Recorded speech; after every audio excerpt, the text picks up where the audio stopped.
Hi everyone, welcome again to Sahitya study UGC NET classes. I hope कि आप बहुत अच्छे से अपनी प्रिपरेशन कर रहे होंगे और आपकी इस प्रिपरेशन को और ज़्यादा स्ट्रॉन्ग बनाने के लिए मैं आपके लिए लेकर आया हूं एक वीडियो सीरीज जिसमें हम ऑलमोस्ट 50 क्वेश्चंस को हर रोज़ डिस्कस करने वाले हैं। जितने भी प्रीवियस ईयर के पेपर हुए हैं यूजीसी नेट के 2015 से हम शुरू करेंगे 2022 तक, जितने भी पेपर हुए हैं इन 8-9 सालों में, उन सारे पेपर्स को हम यहां डिस्कस करने वाले हैं इसी सीरीज में। तो आपको एक एक करके वीडियो सीरीज में 50-50 क्वेश्चंस आपको मिलते रहेंगे, जिसमें हम 20 या 25 मिनट मैक्स लेंगे। 20 या 25 मिनट में हम 50 क्वेश्चंस को कवर करेंगे जो आपके अपकमिंग एग्जाम में, चाहे वो गेट का एग्जाम हो, यूजीसी नेट का एग्जाम हो या स्क्रीनिंग का एग्जाम हो, उनमें सब में आपको हेल्प मिलने वाली है। और इसके अलावा जो हमारी ये पीडीएफ है, ये आपको हमारे टेलीग्राम चैनल पे मिल जाएगी। डिस्क्रिप्शन में आपको लिंक मिल जाएगा, वहां जाकर आप टेलीग्राम को ज्वाइन कर सकते हैं। और स्टडी मटेरियल्स हमारा अवेलेबल है sahitystudy.com पे यूजीसी नेट और स्क्रीनिंग एग्जाम के लिए। वहां जाकर अगर आप हमारा स्टडी मटेरियल्स मंगवाना चाहते हैं तो sahitystudy.com से आप अपने ऑर्डर को प्लेस कर सकते हैं। तो इस वीडियो सीरीज की अगर मैं बात करूं तो इसमें आपको 1000 से ज्यादा क्वेश्चन मिलने वाले हैं। 1000 से ज्यादा क्वेश्चन को हम डिस्कस करेंगे जो बहुत ज्यादा हेल्पफुल होंगे आपके अपकमिंग एग्जाम के लिए। तो ज्यादा टाइम वेस्ट न करते हुए शुरू करते हैं आज की हमारी वीडियो। 2016 से हम शुरू करने वाले हैं, जुलाई 2016 से, वहां से लेकर हम आगे बढ़ते चलेंगे। तो चलिए शुरू करते हैं आज की हमारी video. So the first question is which university figure in William Wordsworth prelude. कौन सा यूनिवर्सिटी इसमें से विलियम वर्ड्सवर्थ के प्रील्यूड में मेंशन है? ये है Cambridge university. Next one, who is the author of a woman killed with kindness. इसका ऑथर कौन है? ये रेस्टोरेशन एक प्ले है, इसका ऑथर है Thomas Heywood. Then next is in William Congreve's the way of the world identify the speaker of the line one's cruelty is one's power and when the one's part with one's cruelty one parts with one power. ये line किसने बोली है? This line has been spoken by Millamant. Third one इसका सही answer है। Next one, T S. Eliot found spiritual spot in. T S. Eliot जो है ये एक अमेरिकन ऑथर थे, बाद में ये ब्रिटिश में सेटल हो गए थे और इन्होंने अपना रिलीजन चेंज कर लिया था। He found spirituality in Christianity. तो फर्स्ट ऑप्शन इसमें सही है। Next one, by what name is Gulliver known as Brobdingnag. Brobdingnag जगह पे जब वो विजिट करता है गुलिवर, ये गुलिवर ट्रेवल्स एक वर्क लिखा है जोनाथन स्विफ्ट ने, उसमें ये प्लेस है एक ब्रॉबडिंग नेक। उसमें नाम क्या था गुलिवर का? उसका नाम था ग्रिल्ड्रिग। सो इसमें फर्स्ट ऑप्शन हमारा सही है। Next one, who among the following was born in India. India में कौन सा ऑथर पैदा हुआ था इनमें से? Paul Scott, Lawrence Durrell, A M. Forster, V S. Naipaul. देखो ये लॉरेंस ड्यूरल है, ये इंडिया में जालंधर में पैदा हुआ था। और कुछ दूसरे ऑथर के नाम बताता हूं जो इंडिया में पैदा हुए थे, जैसे रुडयार्ड किपलिंग मुंबई में, Rudyard Kipling was born in Mumbai, Lawrence Durrell born in Jalandhar, Ruskin Bond started living in Shimla and George Orwell born in Motihari. George Orwell ये मोतीहारी में बोर्न हुआ था। इनके नाम ध्यान रखना सबके। Next one, what metaphor does Edmund Spenser employ Faerie Queene Canto book 1 Canto 12 to frame his tale and to describe the relationship between the tale and its reader। Edmund Spenser ने फेरी queen में जो अपनी tell है उनको describe किया है। Relationship between tale and writer के बीच में किस तरह का रिलेशन उसने मेंशन किया है। जैसे शिप भर जाती है, शिप जो है जॉली मारिनर से भर जाती है, इस तरह से उसने अपने इस वर्क में रिलेशनशिप को मेंशन किया है। So third option is right, that of a ship filled with jolly mariners. Next one, who among the following is not associated with Russian formalism. ये लिटरेरी थ्योरी है एक फॉर्मलिज्म, इसके दो part है, Russian formalism और French formalism. Russian formalism में Roman Jakobson आते हैं, बोरिस इकानबम और विक्टर स्क्लोवस्की। ये सेकंड वाला इसमें नहीं है, तो सेकंड ऑप्शन इसमें सही है। इसके बाद नेक्स्ट है, विच character in Dickens keeps on hoping that something will turn up. इसमें से कौन सा ऐसा कैरेक्टर है जो ये होप रखता है समथिंग विल टर्न अप? तो ये मेकाबर एक कैरेक्टर है। Micawber is a clerk in Charles Dickens novel David Copperfield. David Copperfield से ये लिया गया है। He is traditionally identify with the optimistic belief something will turn up, कि कुछ बदलाव होने वाला है, उसका हमेशा से ये पॉजिटिव एटीट्यूड रहा है। इसमें Micawber is the right answer, हमारा सेकंड वाला इसमें सही है। उसके बाद what is the name of boat that rescue Ishmael in Herman Melville's Moby Dick. Herman Melville ने मोबी डिक लिखी है, बहुत ही फेमस नॉवल है ये।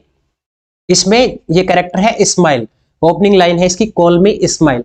एक तो पहले ध्यान रखना इसका नाम, पिकविड जो है इस शिप में वो जाते हैं और इनको रेस्क्यू कौन करता है, इस्माइल को रेस्क्यू करती है रासेल। ये जो शिप का नाम है ये इसको रेस्क्यू करती है, इस बोट का नाम था ये, ठीक है। उसमें जो कैप्टन होता है वो इसको रेस्क्यू करता है इस्माइल को।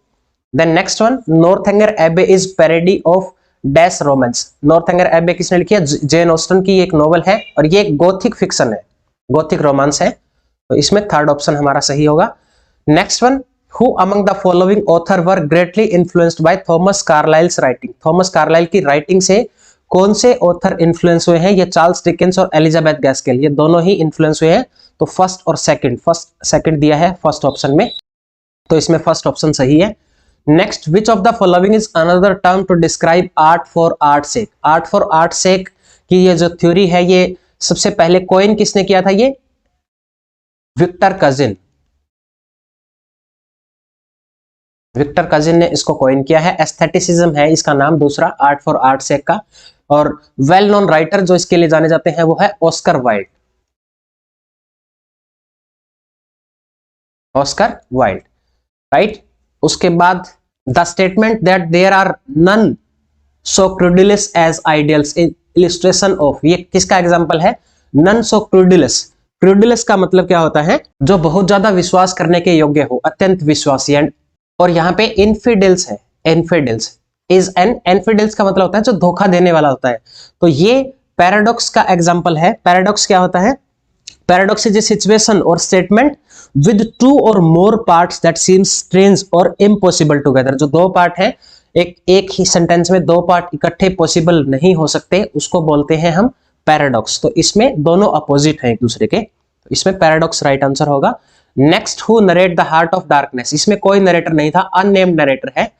हार्ट ऑफ डार्कनेस किसने लिखा है, जोसेफ कॉनरेड ने लिखा है इसको, हार्ट ऑफ डार्कनेस को। तो इसमें अननेम्ड नरेटर है, फोर्थ ऑप्शन वाला। Next, the mistake of a night is subtitle of, mistake of night ये ओलिवर गोल्डस्मिथ का एक वर्क है, इसका सबटाइटल है she stoops to conquer. Then आगे, identify the first novel written by Patrick White. Patrick white ने सबसे पहली नॉवल कौन सी लिखी थी अपनी लाइफ टाइम में, पैट्रिक वाइट ने 12 नॉवल लिखी है। ये एक ऑस्ट्रेलियन राइटर है पैट्रिक वाइट। इसमें से सबसे पहले इसने लिखी थी हैप्पी वैली। हैप्पी वैली को लिखा था 1939 में, 1939 में।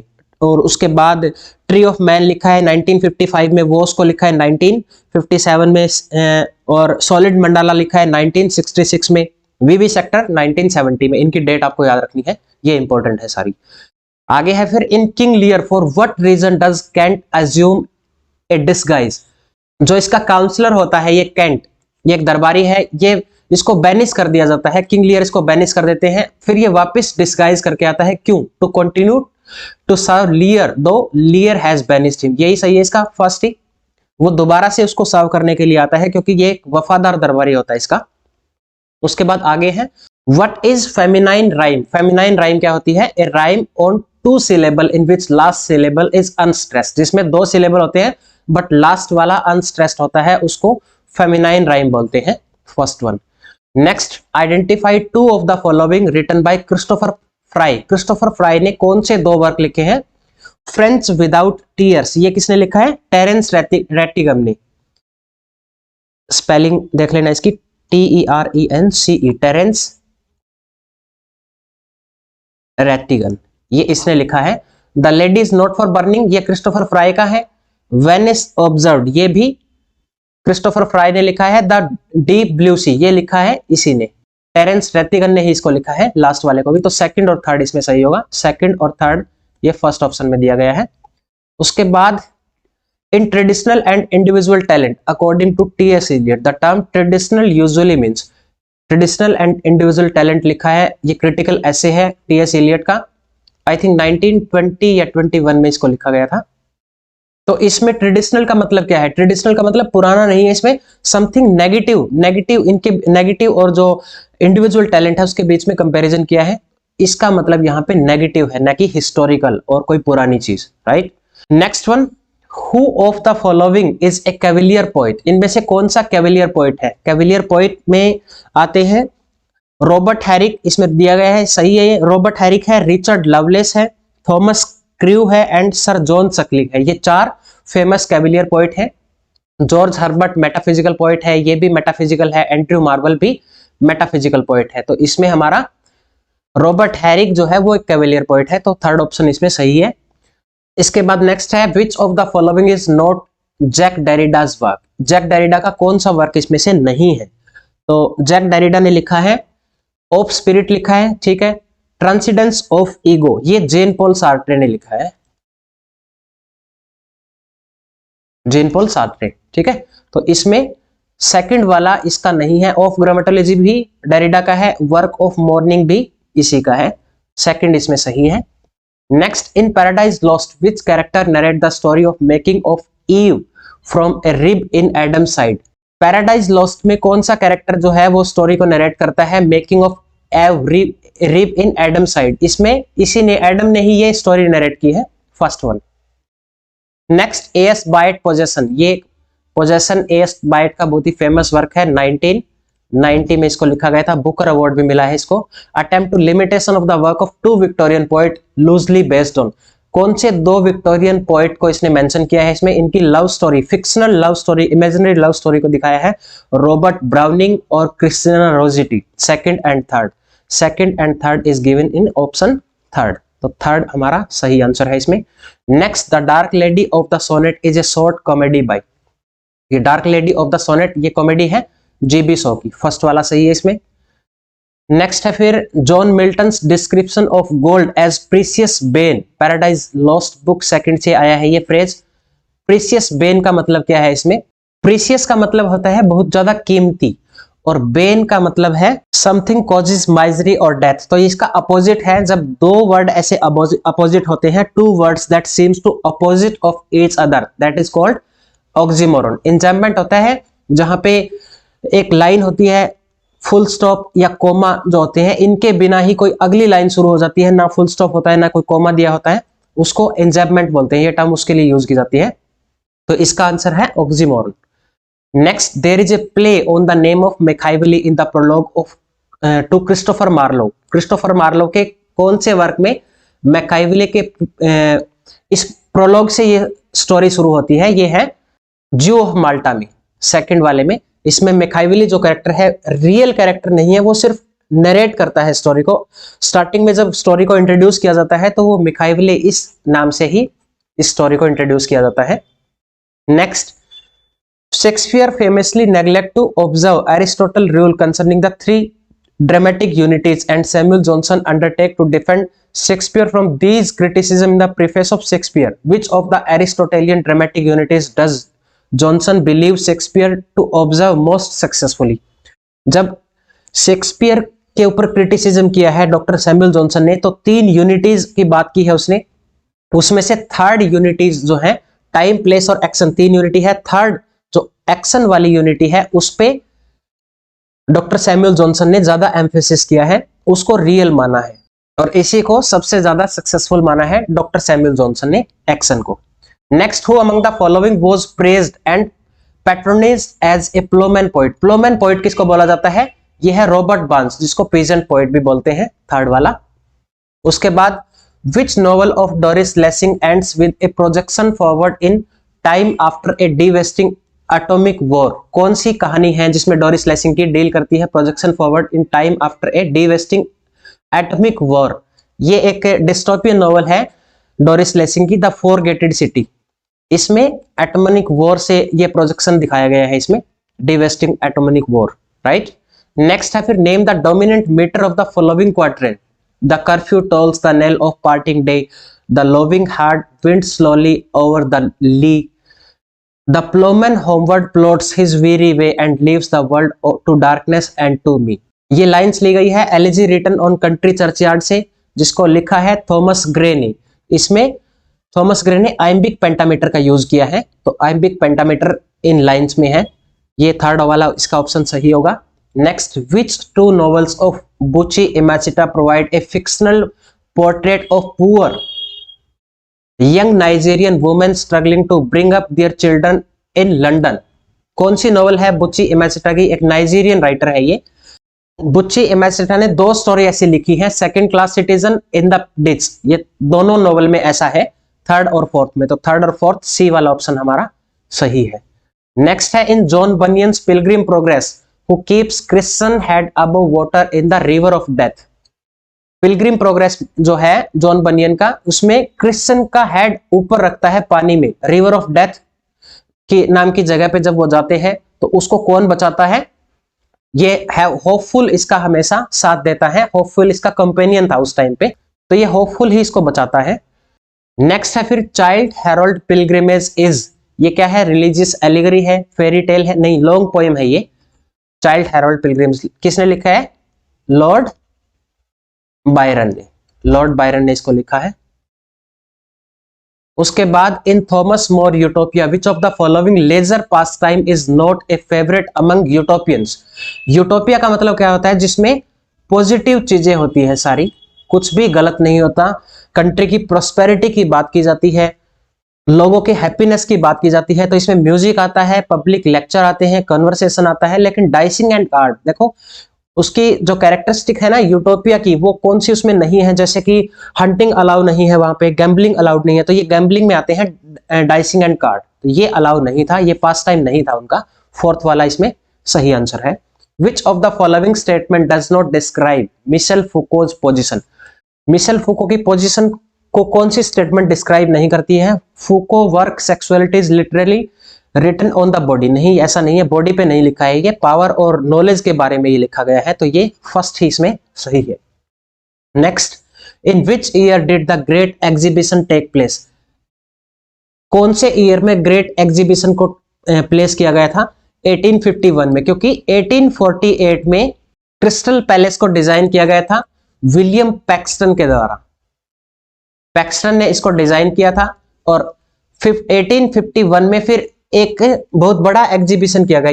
ये जो पैलेस था ये दुनिया का सबसे पहला ऐसा बड़ा मॉल था जो शीशे से बनाया गया था, ग्लास का मॉल था ये, तो इसमें 1851 में एक बड़ा एग्जीबिशन किया गया था, तो इसका आंसर होगा 1851। नेक्स्ट है when Fidessa say O but I fear the fickle fears of fortune false and floods of arms in aid, Faerie Queene से लाइन दी गई है, this is the example of, इसमें कौन सा फिगर ऑफ स्पीच है, देखो फियर द फिकल फ्रेक्स, यहाँ पे साउंड फै की आ रही है हर जगह पे, तो वर्ड्स के इनिशियल जो साउंड होती है वो एक जैसी प्रोड्यूस होती है, तो उसको एलिट्रेशन बोलते हैं, अनुप्रास अलंकार बोलते हैं, ये फर्स्ट वाला सही है इसमें। फिर मैच करना है आगे, match the work with the author, excursion किसने लिखा है, विलियम वर्ड्सवर्थ ने, क्रिस्टोबल एस.टी. कॉलरेज ने मिल्टन को लिखा है, विलियम ब्लेक ने क्वीन मैब लिखा है पीबी शेले ने, तो फर्स्ट का विलियम वर्ड्सवर्थ आएगा, क्रिस्टोबल एस.टी. कॉलरेज आएगा, फर्स्ट का सी और सेकंड का ए, फर्स्ट सी सेकंड ए, दो में दिया गया है। फिर थर्ड वाला देखते हैं, मिल्टन ब्लेक इसने लिखा है, ब्लेक ने, तो थर्ड का डी आया है सेकंड में, तो ये हो गया हमारा सही आंसर। उसके बाद which of the following phrase is not found in Thomas Gray elegy written in country churchyard, ये कौन सा फ्रेज इसमें से नहीं है, far from the madding crowd है, ठीक है, थॉमस हार्डी ने टाइटल लिया है थॉमस ग्रे की elegy written in country churchyard से, ये एक नॉवल है far from the madding crowd Thomas Hardy की। A youth to fortune and fame unknown, ये भी है इसमें, full many a power is born to blush unseen, ये भी है, all nature is but art unknown to the, ये Alexander Pope की लाइन है, तो ये इसमें नहीं आएगा, फोर्थ वाला सही आंसर है। Robert Browning Rabbi Ben Ezra is defence of, Robert Browning का जो राबी बेन एजरा इसने लिखा है, ये एक मैथमेटिशियन है, इसने किसको डिफेंड किया है, इसमें ओल्ड एज को डिफेंड किया गया है अगेंस्ट यूथ, सेकंड वाला ऑप्शन सही है। Next, in Geoffrey Chaucer's Canterbury Tales the pilgrim like the medieval society of which they are part are made up 3 social group और state, what are the 3 state. Canterbury Tales में pilgrim जो है वो कौन कौन से स्टेट से belong करते थे, ये नोबिलिटी, चर्च एंड कॉमनर्स, ये तीनों आएंगे इसमें, नोबिलिटी, चर्च एंड कॉमनर्स। उसके बाद which novel of Toni Morrison tell the wrenching story of protagonist who murders her child rather than allow him her to live as a slave, इसमें ये beloved जो कहानी है 1987 में इसको लिखा गया था टोनी मॉरिसन ने, इसमें जो मेन प्रोटैगनिस्ट है सेथ, ये अपने इन्फेंट, एक लड़की होती है इसकी, उसको मार देती है क्योंकि वो चाहती है कि एज ए स्लेव ये जीवित रहे, मैं ऐसा नहीं देख सकती, इसकी पीड़ाओं को, इसके जो दुख आने वाले हैं लाइफ में उनको मैं बर्दाश्त नहीं कर सकती, इसलिए वो अपनी बेटी को मार देती है, इन्फेंट होती है तभी वो। ठीक है, नेक्स्ट है फिर, who among the following translated Homer. Homer को किसने ट्रांसलेट किया था? अलेक्जेंडर पोप ने ट्रांसलेट किया था 1715 में शुरू किया था, 1720 में इसको कंप्लीट किया गया। ये ट्रांसलेशन है अलेक्जेंडर पोप की, बहुत ही फेमस ट्रांसलेशन है ये। श्याम सिल्वेदराइज फनी बॉय, ये क्वेश्चन पहले अभी भी रिपीट हुआ था, रिसेंटली ये क्वेश्चन पूछा गया था। श्याम सिल्वेदराय का जो फनी बॉय ये है, ये किस तरह का जोनरा है? ये पिकारस नॉवल है, एपिस्टलरी नॉवल है, या डायरी नॉवल है, कमिंग एज ऑफ नॉवल ये है। ये कमिंग एज नॉवल क्या होती है? बिल्डिंग्स रोमन बोलते हैं, जिसमें एक मेन कैरेक्टर की स्टोरी को दिखाया जाता है, चाइल्डहुड से लेकर उसके अडल्टहुड तक की लाइफ को इसमें डिस्क्राइब किया जाता है। इसको बिल्डिंग्स रोमन या कमिंग एज नॉवल बोलते हैं। फोर्थ वाला सही है इसमें। When was the English ban on James Joyce Ulysses lifted? James Joyce की जो ये नॉवल है यूलिसिस, इस पे बैन लगा दिया गया था और बाद में इसको अपलिफ्ट किया गया था 1936 में।